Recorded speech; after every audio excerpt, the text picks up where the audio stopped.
अस्सलामुअलैकुम। मैं हूं आपका होस्ट अबू ज़र मंजोठा और आप देख रहे हैं anthropology cafe Pakistan YouTube channel.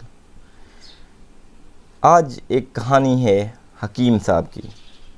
Punjab के शहर गुजरावाला में एक हकीम साहब हुआ करते थे, जिनका मतलब एक पुरानी सी इमारत में होता था। हकीम साहब रोज़ाना सुबह मतलब जाने से कबल बीवी को कहते कि जो कुछ आज के दिन के लिए तुमको दरकार है एक चिट पर लिख कर दे दो। बीवी लिख कर दे देती। आप दुकान पर आकर सबसे पहले वो चिट खोलते। बीवी ने जो चीज़ें लिखी होती उनके सामने उन चीज़ों की कीमत दर्ज करते, फिर उनका टोटल करते, फिर अल्लाह से दुआ करते कि या अल्लाह, मैं सिर्फ़ तेरे ही हुक्म की तामील में तेरी इबादत छोड़कर यहाँ दुनियादारी के चक्रों में आ बैठा हूँ। यूँ ही तू मेरी आज की मतलूबा रकम का बंदोबस्त कर देगा तो मैं इसी वक्त यहाँ से उठ जाऊँगा। फिर यही होता। कभी सुबह के 9:30 बजे, कभी 10 बजे हकीम साहब मरीज़ों से फारिग होकर वापस अपने गांव चले जाते। एक दिन हकीम साहब ने दुकान खोली तो रकम का हिसाब लगाने के लिए चिट खोली तो वो चिट को देखते ही रह गए। एक मरतबा तो उनका दिमाग घूम गया। उनको अपनी आँखों के सामने तारे चमकते हुए नज़र आ रहे थे, लेकिन जल्द ही उन्होंने अपने असाब पर काबू पा लिया। आटे दाल वगैरह के बाद बेगम ने लिखा था बेटी के जहेज़ का सामान। कुछ देर सोचते रहे, फिर चीज़ों की कीमतें लिखने के बाद जहेज़ के सामने लिखा कि यह अल्लाह का काम है, अल्लाह जाने। एक दो मरीज़ आए हुए थे, उनको हकीम साहब दवाई दे रहे थे। उस दौरान एक बड़ी सी कार उनके मतलब के सामने आकर रुकी। हकीम साहब ने कार या साहिब कार को कोई ख़ास तवज्जो ना दी, क्योंकि कई कारों वाले उनके पास आते रहते थे। दोनों मरीज़ दवाई लेकर चले गए। वो सूटेड बूटेड साहब कार से बाहर निकले और सलाम करके बेंच पर बैठ गए। हकीम साहब ने कहा कि अगर आपने अपने लिए कोई दवाई लेनी है तो इधर स्टूल पर आ जाएं ताकि मैं आपकी नब्ज़ देख लूं, और अगर किसी मरीज़ के लिए दवाई लेकर जानी है तो बीमारी की कैफियत बयान कर दें। वो साहब कहने लगे, हकीम साहब, मेरा ख्याल है आपने मुझे पहचाना नहीं, लेकिन आप मुझे पहचानेंगे भी कैसे, क्योंकि मैं 15 से 16 साल बाद आपके मतलब में दाखिल हुआ हूँ। आपको गुज़िश्ता मुलाकात का अहवाल सुनाता हूँ, फिर आपको सारी बात याद आ जाएगी। जब मैं पहली मरतबा यहाँ आया था तो मैं ख़ुद नहीं आया था, खुदा मुझे आपके पास लेकर आया था, क्योंकि खुदा को मुझ पर रहम आ गया था और वो मेरा घर आबाद करना चाहता था। हुआ कुछ इस तरह कि मैं लाहौर से मीरपुर अपनी कार में अपने आबाई घर जा रहा था। ऐन आपकी दुकान के सामने हमारी कार पंक्चर हो गई। ड्राइवर कार का पहिया उतार कर पंक्चर लगवाने चला गया। आपने देखा कि मैं गर्मी में कार के पास खड़ा हूँ। आप मेरे पास आए। आपने मुझे मतलब की तरफ इशारा किया और कहा कि इधर आकर कुर्सी पर बैठ जाओ। अंधा क्या चाहे दो आंखें। मैंने आपका शुक्रिया अदा किया, कुर्सी पर आकर बैठ गया। ड्राइवर ने कुछ देर ही ज़्यादा ही लगा दी थी। एक छोटी सी बच्ची भी यहाँ आपकी मेज़ के पास खड़ी थी और वो बार बार कह रही थी, चले ना, मुझे भूख लगी है। आप उसे कह रहे थे कि बेटी थोड़ा सब्र करो, अभी चलते हैं। मैंने ये सोचकर इतनी देर से आपके पास बैठा हूँ, मुझे कोई दवाई आपसे ख़रीदनी चाहिए ताकि आप मेरे बैठने को ज़्यादा महसूस ना करें। मैंने कहा, हकीम साहब, 4 से 5 साल इंग्लैंड में रहता रहा हूँ।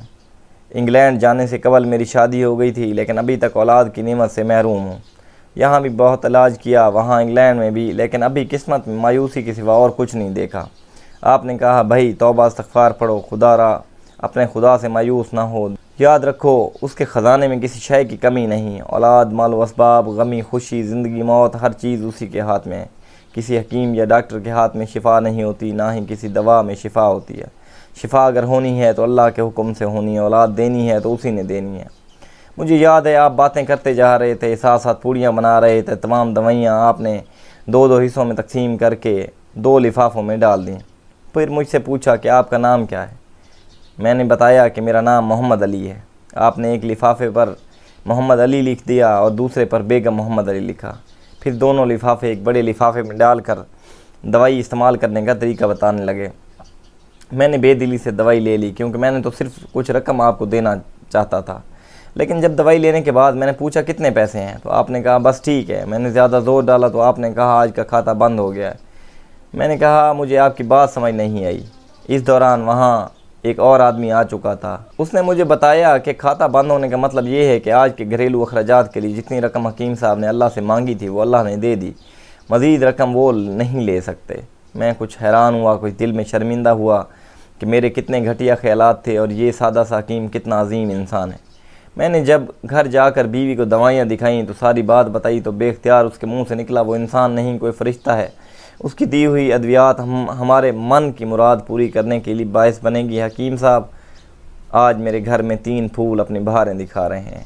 हम मियाँ बीवी हर वक्त आपके लिए दुआएं करते रहते हैं।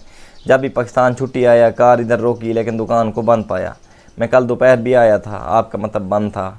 एक आदमी पास ही खड़ा था, उसने कहा अगर आपको हकीम साहब से मिलना है तो आप सुबह 9 बजे लाजमन पहुंच जाएं, वरना उनके मिलने की कोई गारंटी नहीं। इसलिए आज मैं सवेरे सवेरे आपके पास आ गया हूं।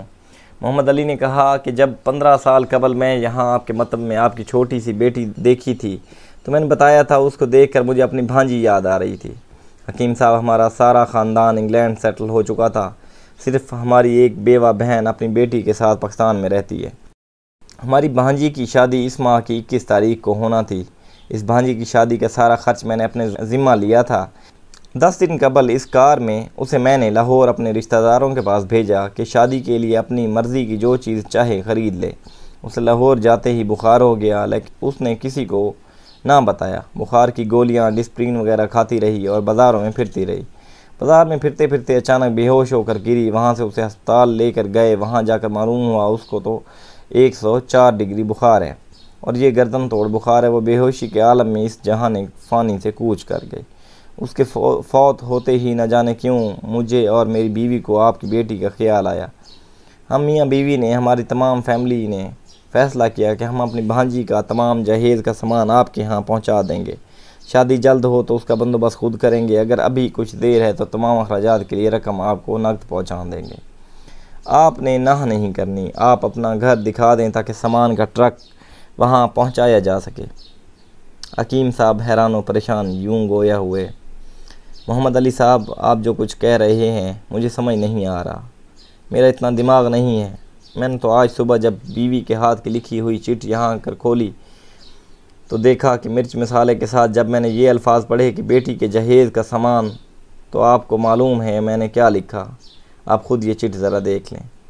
मोहम्मद अली साहब ये देख कर हैरान रह गए कि बेटी के जहेज़ के सामने लिखा हुआ था, ये काम अल्लाह का है, अल्लाह जाने। मोहम्मद अली साहब, यकीन करें आज तक कभी ऐसा नहीं हुआ कि बीवी ने चिट पर चीज़ लिखी हो और मौला ने उसी दिन उसका बंदोबस्त ना कर दिया हो। वाह मौला वाह, तेरी शान, तू अजीम है, तू करीम है। आपकी भांजी की वफ़ात का सदमा है, लेकिन उसकी कुदरत पर हैरान हूँ कि वो किस तरह अपने मोइज़े दिखाता है। हकीम साहब ने कहा, जब से होश संभाला एक ही सबक पढ़ा कि सुबह विर्द करना है राज़िक राज़िक तू ही राज़िक, और शाम को करना है शुक्र शुक्र मौला तेरा शुक्र। अगर आपको ये वीडियो पसंद आई हो तो इसको लाइक करें, सब्सक्राइब करें और दोस्तों के साथ शेयर करें, और हमारे चैनल को सब्सक्राइब करना मत भूलें ताकि आपको मज़ीद ऐसी वीडियोज़ मिलती रहें। शुक्रिया।